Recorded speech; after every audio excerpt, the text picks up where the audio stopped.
Welcome to the Urban Herald.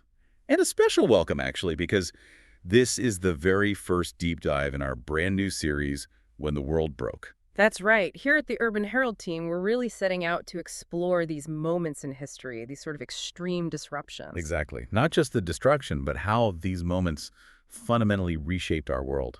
And what better place to start than Lisbon, November 1st, 1755, All Saints' Day. Ah, yes. A morning that didn't just change a city, it changed history. We're talking about a catastrophe so huge it didn't just knock down buildings. No, far from it. It shattered long-held beliefs. It actually kick-started modern science in some ways, and even laid down the foundations for how we respond to disasters today. So in this deep dive, we're going into the source material, not just what happened, but digging into why.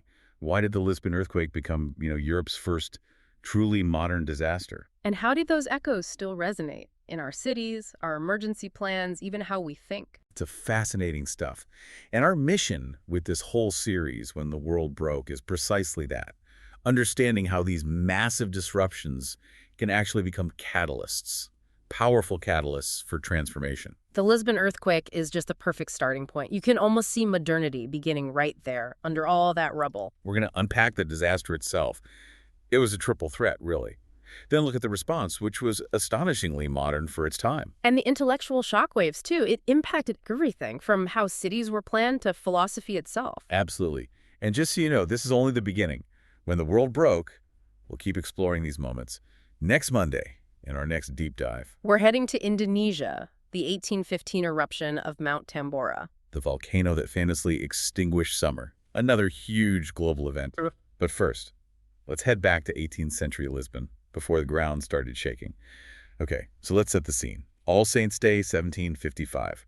Lisbon is draped in devotion. It's a major holy day. Hugely important in a devoutly Catholic city like Lisbon was then. The churches would have been absolutely packed for morning mass. Can you picture it? Thousands of people gathered in these magnificent cathedrals like the Say Patriarchal and all the smaller chapels too. And think about the light. Hundreds, maybe thousands of votive candles lit. The smell of incense, the sound of prayers. A real sense of sacred tradition and community. And then, at exactly 9:40 a.m., no warning whatsoever, the earth just erupts. Modern seismologists estimate it was somewhere between magnitude 8.5 and 9.0. That is colossal. To give you some perspective, that's on par with the 2004 Indian Ocean earthquake, the one that caused that devastating tsunami. Or, more recently, Japan's 2011 Tohoku disaster, the one that led to Fukushima. So we're talking about a truly massive geological event, global scale. What's really striking when you look back is just how vulnerable Lisbon was, architecturally speaking. Absolutely. Our sources, both historical and geological, really hammer this home. Modern engineering identifies those unreinforced masonry buildings, which was pretty much everything in Lisbon then, as prime candidates for collapse. What we now call soft story collapse, right? Exactly. These heavy stone buildings, no steel rebar, no modern reinforcements. They just couldn't handle the side-to-side shaking. The weight of the upper floors essentially crushed the lower ones. And the timing, with all those people inside churches lit by candles. It was the worst possible combination. Sanctuaries turned into death traps in seconds. The earthquake itself, reports say, happened in 3 distinct phases, over about 6 minutes. Yes, roughly 6 minutes of terror. Witnesses described this horrible subterranean noise first, like a deep rumble from under the earth. Like cannons going off. Something like that, yeah. Followed by shocks that got increasingly violent. They weren't just shaking buildings, they were literally tearing them apart. The royal palace crumbled.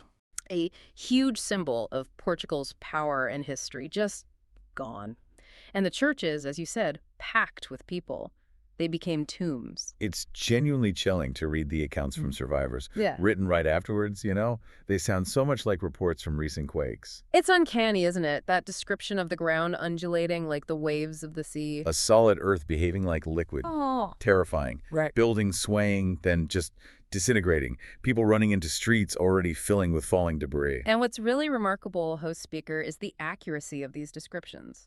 These are untrained people. They don't have the scientific words we use today. Right. No seismic wave propagation or ground liquefaction in their vocabulary. But they described it perfectly. The rolling ground, the soil losing its strength, becoming like liquid swallowing buildings. It shows people observing, documenting, even without the formal science. And those accounts are invaluable now, aren't they, for seismologists studying historical earthquakes? Absolutely foundational data preserved across centuries. Okay, so the shaking stops after about 6 minutes.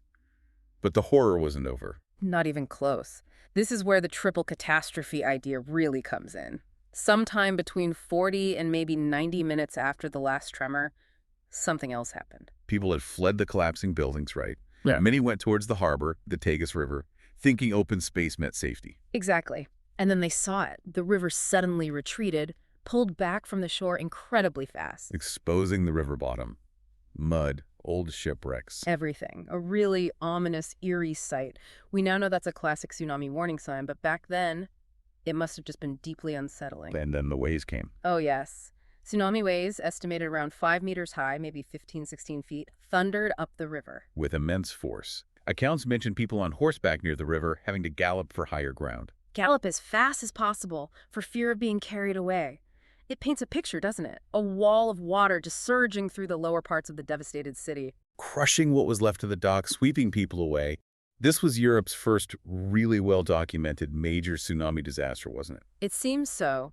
The scale and the detailed accounts make it a landmark event in that regard. And here's the bit that always gets me. This wasn't just local to Lisbon. No, absolutely not. This was a transoceanic event, a powerful demonstration of how far these seismic sea waves can travel. Our sources show the waves crossed the entire Atlantic. They hit the Caribbean island of Martinique. How far away is that? Around 3,790 miles. And the waves there were reportedly 13 feet high, arriving just 10 hours later. Incredible. And closer by, in Cadiz, Spain. Waves over 10 meters, that's over 30 feet, caused huge damage there, too. Even Cornwall in the UK saw 3-meter surges, roughly 10 feet. It truly was a global ripple effect from the event off the Portuguese coast, an undeniable, terrifying display of nature's interconnected power. It really makes you think about preparedness today, doesn't it? Especially in the Atlantic. It does. While we have advanced warning systems now, particularly after the 2004 Indian Ocean tsunami, the Atlantic still doesn't have quite the same comprehensive network as the Pacific. So Lisbon's experience from 1755 remains relevant for coastal areas from Morocco up to Ireland. Very much so. It's a constant reminder of potential vulnerability. And that warning sign, the water pulling back first, that's now standard knowledge, right? Absolutely crucial. It's taught worldwide in coastal safety campaigns. That simple observation, learned at such terrible cost in Lisbon, can give people vital minutes to escape. A hard-won lesson, now part of global safety protocols. Okay, earthquake, tsunami. You'd think that was enough. But no. There was a third element. And in many ways, it was the most destructive in the long run. Fire. How did it start, those All Saints' Day candles? That was a huge factor. Thousands of candles burning in churches that were now rubble, plus countless overturned cooking hearths in homes, bakeries. The earthquake basically created hundreds of ignition points across the city. A city that was already a tinderbox of collapsed timber and debris. Precisely. And these small fires, scattered everywhere, quickly started to merge. There was no effective way to fight them. No organized fire brigade back then. Not in the way we understand it. So these small fires grew into a massive firestorm. It raged for nearly 6 days. 6 days. Just consuming everything the earthquake and tsunami hadn't already destroyed. It left behind a scorched, smoldering ruin where a vibrant capital had stood. It was the final, devastating blow. In modern fire science helps explain why it spread so fast, right? The city way up. Yes, absolutely. Those narrow, winding medieval streets of the old Baixa district, they acted like flues, channeling the wind and heat, intensifying the flames. Making it impossible to stop. Pretty much. We saw tragically similar patterns later, like in the 1906 San Francisco earthquake and fire, or even the 1995 Kobe quake in Japan. It's a known vulnerability in older urban layouts during seismic events. Lack of fire breaks, too. Wide open spaces to stop the spread. Exactly. No fire breaks, no wide streets for evacuation or access, and no real organized firefighting capacity. It was a recipe for urban conflagration. Individual sparks became an unstoppable inferno. Which brings us to that. Well, darkly ironic observation from Voltaire. Ah, yes. His comment about the brothels surviving while the churches burned. He noted that Lisbon's grandest religious buildings were piles of rubble, but many of the, shall we say, less pious establishments, often built more simply of wood, were still standing. And his famous line about the Jesuit inquisitors disappearing, but the city's prostitutes surviving while nuns perished. It's provocative, isn't it? A comment on the randomness of disaster, maybe? Or on societal structures versus sheer luck? It definitely underscores the seeming arbitrariness of it all. And that sense of arbitrariness, that lack of clear divine justice, really fed into the thinking of people like the Marquis of Pombal. It pushed them away from religious explanations and towards, well, practical action. It fueled his pragmatic approach. Absolutely. It solidified his belief in human agency and the need for systematic, secular solutions, which is exactly what happened next. So out of this absolute devastation, this apocalyptic scene, emerges a truly revolutionary response. And it's spearheaded by Sebastião José de Carvalho y Melo, the man who would become the Marquis of Pombal. His famous quote comes from this moment, doesn't it? It does. His directive, right in the immediate aftermath, what now? We bury the dead and heal the living. Simple, direct, pragmatic. It cuts right through the chaos and grief, doesn't it? Yeah. Just focuses on what needs to be done. And it's become essentially the unofficial motto for modern emergency management ever since. It was incredibly forward-thinking for the mid-18th century. And he didn't just say it, he acted fast. Immediately. Within 24 hours, he'd set up a crisis control structure. It really looks like a blueprint for modern agencies like FEMA in the U.S. or the UN's OCHA. He basically invented disaster management on the fly. In many ways, yes. He anticipated the structured, multi-phase approach we use today. He saw the chaos and knew it needed decisive, organized leadership. It's amazing. We talk now about the 4 phases: mitigation, preparedness, response, recovery. He was doing it all intuitively centuries ago. He really was. His actions were methodical. First, organize the burial of the dead, tens of thousands of them, to prevent disease outbreaks. A critical public health step. Then shelter for the survivors. Temporary shelter, yes. And crucially, securing the city. He closed the ports to stop looting, maintained order, even erected gallows as a deterrent. Basic principles we still follow. Manage casualties, provide shelter, ensure security. Incredible. But Pombal's vision went beyond just the immediate response, and this is where it gets really important for science. He launched what's widely considered the world's first systematic scientific investigation into an earthquake's effects. Moving away from act of God explanation. Precisely, towards empirical observation, trying to understand the natural phenomenon.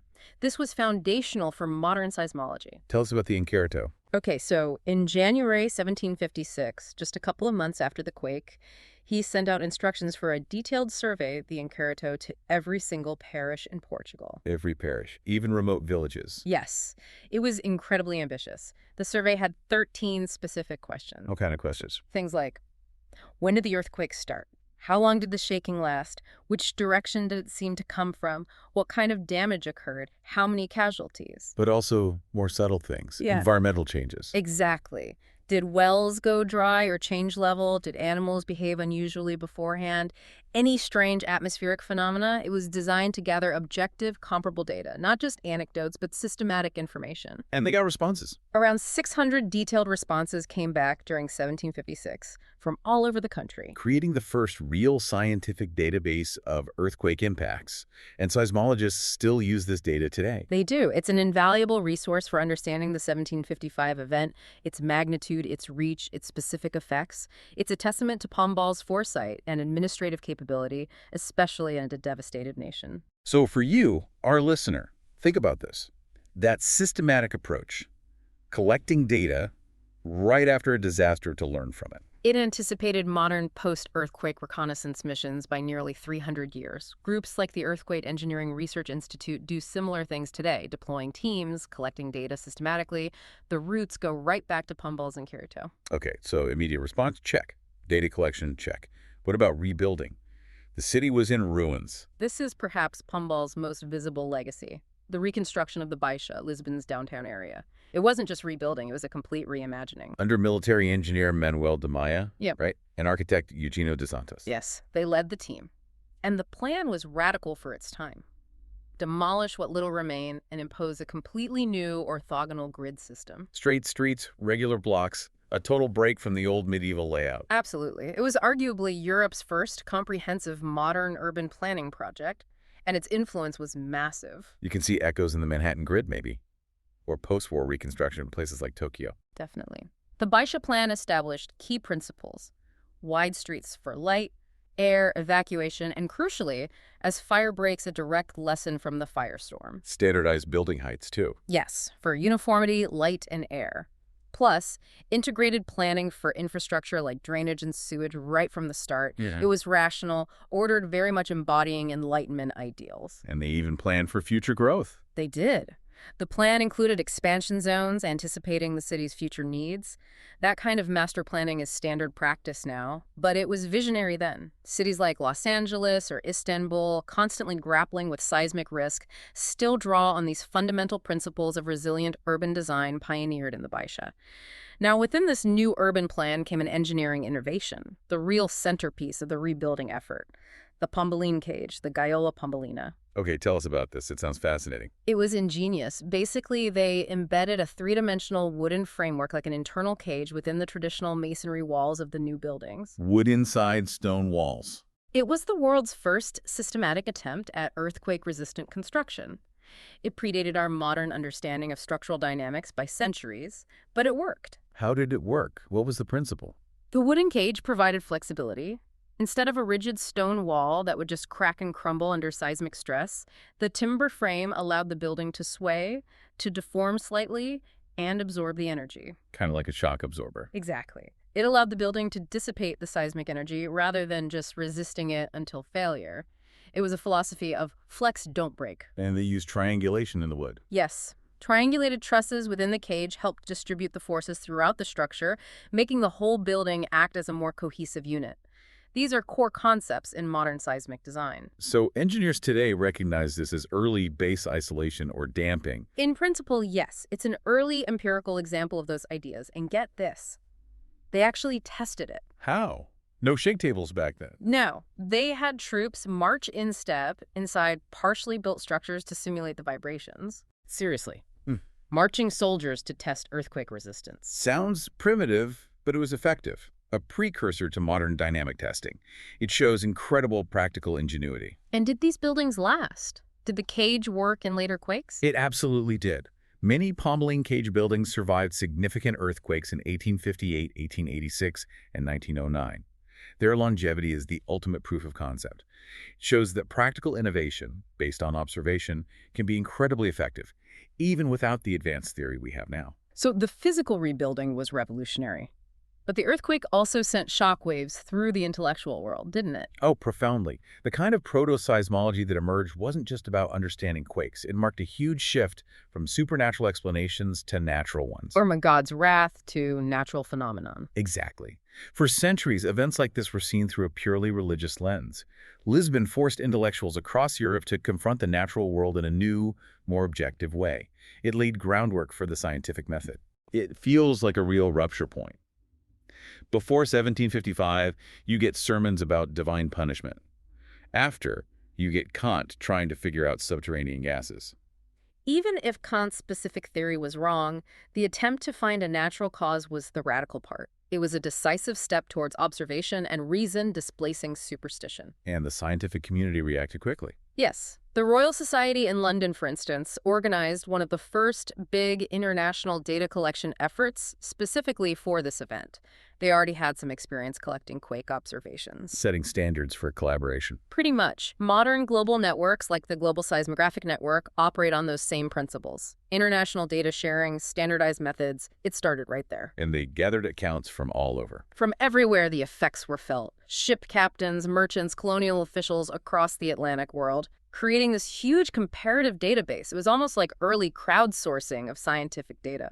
And the German community in Lisbon played a role in spreading this info. They did. Their international business networks were vital for circulating reports and accounts across Europe, feeding the intellectual debate. Of course, the most famous intellectual response probably came from Voltaire. Absolutely. His reaction shows how these huge disasters can really force a culture to re-examine its worldview. We still see that today with events like major pandemics or climate crises. He wrote a poem first, right? Almost immediately. Yes, the Poème sur le désastre de Lisbonne, published very quickly in 1755. And it was a direct challenge to the dominant optimistic philosophy of the time, Leibniz, Pope, the idea that whatever is right. He just couldn't reconcile this horrific, seemingly random destruction with the idea of a benevolent, ordered universe. No, it wasn't just abstract philosophy for him anymore. He was asking gut-wrenching questions. Why Lisbon? Why the innocent children? What crime, what sin had those young hearts conceived? That lie, bleeding and torn, on mother's breast. Exactly. Powerful lines born of real anguish and intellectual shock. Remember, the initial reports reaching Geneva, where he was, spoke of maybe 100,000 deaths.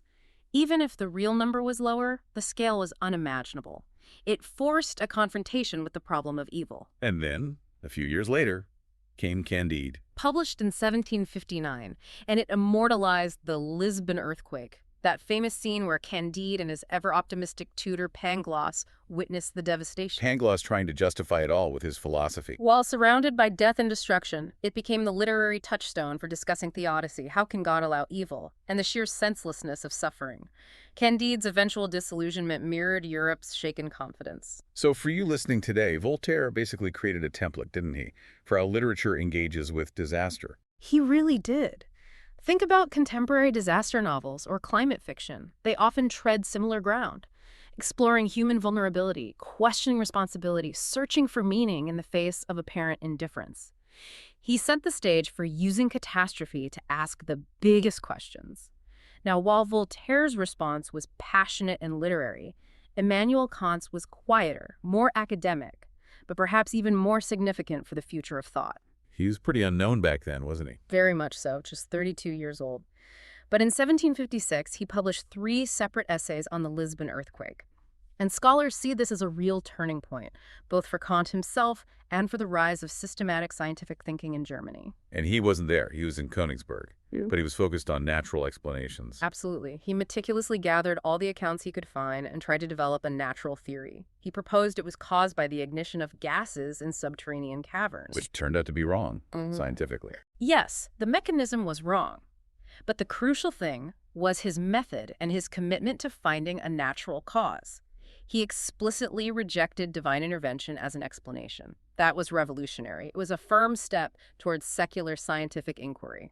And this work influenced his later, more famous philosophy. Profoundly. Grappling with this immense, seemingly meaningless natural event helped shape his ideas about the limits of human reason, the difference between the world as we experience it, phenomena, and reality as it is in itself, noumena. Walter Benjamin said these writings were the start of scientific geography and seismology in Germany. He did. Kant's approach, gathering data, forming hypotheses, testing against evidence, was the scientific method in action. His insistence on natural explanations for natural events, no matter how devastating, laid a philosophical foundation for scientific objectivity. He brought a new rigor to studying the world. So the impact of Lisbon went far beyond Portugal. It shook the very foundations of Enlightenment optimism across Europe. That idea of inevitable progress, of a benevolent natural order. Exactly. The earthquake forced thinkers to confront the deeply uncomfortable possibility that nature might just be indifferent. Indifferent to human morality, human suffering. That was a huge intellectual hurdle. And it sparked debate. Rousseau had a different take than Voltaire, didn't he? He did. Responding to Voltaire's poem, Rousseau argued that the disaster wasn't nature's fault, but humanity's. He said the devastation was so bad because people chose to cram themselves together in poorly built cities. If people lived more naturally dispersed, the impact would have been less severe. That was his argument. And it's fascinating because it foreshadows modern discussions about disaster vulnerability. The idea that risk isn't purely natural, but is shaped by social choices, urban development, inequality. Rousseau was touching on that way back then. So for our listeners, the earthquake became more than just a geological event. It's what some call intangible geoheritage. Precisely. A natural process with massive cultural and intellectual significance. It really marks Europe's decisive shift towards secular scientific explanations for why things happen. And those intellectual foundations are still with us, shaping how we see the relationship between society and nature today. It fundamentally changed the conversation from why did God do this to how does this happen and what can we do about it? Let's talk about those lasting echoes. The urban planning lessons seem obvious. Absolutely. The principles pioneered in the Beischer reconstruction, the grid layout, the focus on earthquake resistance, integrated infrastructure, they became hugely influential, especially in seismically active areas. You mentioned Los Angeles, Tokyo, San Francisco earlier. Their building codes, their evacuation routes. They all reflect that fundamental understanding of seismic risk and the need for resilient design that was put into practice systematically for the first time after Lisbon. Think about requirements to retrofit soft-story buildings in LA buildings with weak ground floors, often over parking. That's addressing exactly the kind of structural failure seen in Lisbon with unreinforced masonry. Precisely. Or Tokyo's emphasis on wide streets and fire-resistant materials, direct lessons from the Lisbon firestorm. The legacy is baked into the fabric of modern cities designed for safety. And the Pombaline cage itself, even though we use different materials now. The specific technique is historical, yes. But the principle, designing buildings to be flexible, to dissipate energy that's fundamental to modern seismic engineering. The cage was a hybrid marvel, using wood's flexibility and stone's fire resistance. So even though we now use steel frames, reinforced concrete, complex base isolation, the core idea hasn't changed. The core insight remains the same. Buildings in earthquake zones need to move with the earth, not fight it rigidly. That wisdom, first applied systematically in Lisbon, endures. We just have much more sophisticated tools and materials to achieve it now. The economic hit from the earthquake was just astronomical. Estimates range from 32 to maybe 48% of Portugal's entire GDP at the time. Almost half the national economy wiped out. Devastating. Completely crippling. The capital destroyed, trade disrupted. The empire itself was shaken. Yet, remarkably, some sources argue this catastrophe actually became an opportunity. An opportunity? How? To reform the economy, particularly to reduce Portugal's economic dependence on Britain, which was significant at the time. It forced a kind of national reset. And socially, politically. The impact was huge. The traditional powers, the aristocracy, the Catholic Church suffered massive losses of wealth, property, and influence. They were literally weakened overnight. Which strengthened Pombal's hand, strengthened the state. Enormously. He used the crisis to push through sweeping reforms, centralize power, and sideline old institutions. Many historians see this as the birth of one of Europe's first truly modern centralized states, forged in the aftermath of disaster. And isn't that a pattern we still see? Disasters acting as catalysts for major change. Absolutely. It's a recurring theme. Think about Hurricane Katrina leading to major shifts in New Orleans' education system and demographics. Or the 2004 tsunami driving the creation of better warning systems across the Indian Ocean. Even the COVID-19 pandemic, accelerating digital transformation in ways that would have taken years otherwise. So Lisbon set a kind of template, using recovery not just to rebuild, but to reform and modernize. It's a powerful, if often tragic, example of that, seeing destruction not just as an end, but as a potential catalyst for fundamental change. Scientifically, the legacy of 1755 is just immense. As we've touched on, it really marks the birth of systematic seismology. Establishing international cooperation, valuing empirical observation. All of that. It demonstrated the practical need to study these events scientifically, and it also spurred the development of risk management as a discipline. Thinking not just about what happens, but how to prepare for it, how to reduce the impact. Exactly. The kind of work done today by organizations like the UN Office for Disaster Risk Reduction has its conceptual roots in the response to Lisbon. It shifted thinking towards proactive risk reduction. So even with satellites, ocean sensors, supercomputers, modern seismology still operates within a framework established back then. The fundamental concepts, yes. The recognition that earthquakes are natural, lawful phenomena, that engineering can mitigate damage, that systematic data collection is crucial for preparedness, all that comes directly from the lessons learned, often painfully, in 1755. It's a direct intellectual line. And that brings us back to Pombala's immediate response, the system he set up that really laid the groundwork for modern emergency management. Needs assessment, coordinated resources, preventing secondary disasters like disease, documenting everything. It anticipated the comprehensive frameworks used today by FEMA, by international humanitarian organizations, by national civil protection agencies worldwide. He essentially sketched out the blueprint centuries ago. And while modern disaster management has evolved, learning from countless events since. The core structure remains remarkably similar. Centralized coordination, data-driven decisions, integrating immediate relief with long-term recovery. Those principles, first applied systematically after Lisbon, are still the bedrock of effective emergency response. Recent disasters, whether earthquakes or climate events, keep underscoring their importance. Maybe the deepest legacy, though, is philosophical. That idea of the secularization of disaster. Yes. By forcing intellectuals to grapple with a natural catastrophe on such a scale without resorting solely to supernatural explanations, Lisbon accelerated the Enlightenment's broader shift towards scientific understanding, moving away from seeing it as divine punishment. towards seeing it as a natural phenomenon, however terrible, and that shift had huge practical consequences. Oh, so? If it's not inescapable divine wrath, but a natural event, then human intervention makes sense. It justifies the kind of massive, state-led, rational response that Pombal enacted.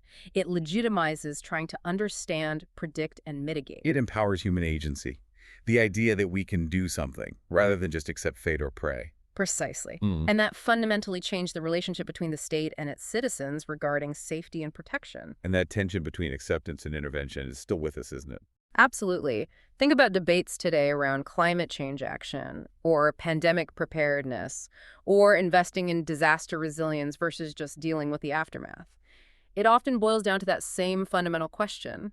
Do we accept the risks passively, or do we act proactively and collectively to reduce them? So the precedent set in Lisbon that societies can and should take systematic action against disaster risks. Continues to shape policy debates on everything from building codes to global climate treaties to international aid. That belief in the power of human reason and collective action to mitigate natural threats owes a significant debt to the lessons learned from Lisbon's ruins. #outro. When you look back, the 1755 Lisbon earthquake really stands out as this unique moment. Catastrophe didn't just destroy, it catalyzed transformation across almost every aspect of society. 9 minutes of shaking, then the tsunami, then days of fire. And in that crucible, an old world really did seem to end, and a new one, a more modern one, began to emerge, and we're still feeling the effects today. The established templates we still recognize. Systematic science, evidence-based policy, innovative engineering for resilience, international cooperation and disaster response. It was all there, nascent in the response to Lisbon. A true crucible for modernity. Yeah, the reconstruction wasn't just about rebuilding houses and streets. It created a model, really, for how a society could respond to utter devastation through reason, innovation, and effective administration. The Pombaline cage, the grid plan, the emergency protocols, they became touchstones, influencing development worldwide, a testament to ingenuity under extreme pressure. So what's the takeaway for you, our listener, today? Perhaps it's that these terrible breaking points don't have to be just endings. They can be opportunities to rethink, to rebuild, guided by new principles. For Lisbon, those were the Enlightenment principles: reason, order, progress. When the world broke on that All Saints' Day in 1755, it broke in a way that paradoxically allowed modernity to really take root. It created the space, intellectual and physical, for a world where disasters could be studied, not just feared, where cities could be planned, not just grown organically, and where human reason could be applied to the biggest challenges of living on a dynamic planet. It truly was the day the world broke. And in breaking, it revealed these new possibilities for putting it back together differently, reshaping civilization in the process. A profound moment with incredibly long-lasting consequences. Well, this has been the very first episode of our new series, When the World Broke, here on the Urban Herald. We hope you found this deep dive into Lisbon 1755 as fascinating as we did. And here's something to think about until next time. If the Lisbon earthquake helped spark modernity, What breaks are happening in our world right now? Climate change, technological disruption, pandemics. How might they be reshaping our future in ways we're only just beginning to grasp? a provocative thought indeed. Join us next Monday for the second episode of When the World Broke. We'll be exploring the 1815 eruption of Mount Tambora in Indonesia, the volcano that wiped out summer worldwide and caused global chaos. Another world-breaking event. Thank you for joining us on the Urban Herald. We look forward to delving into more world-changing stories with you next time.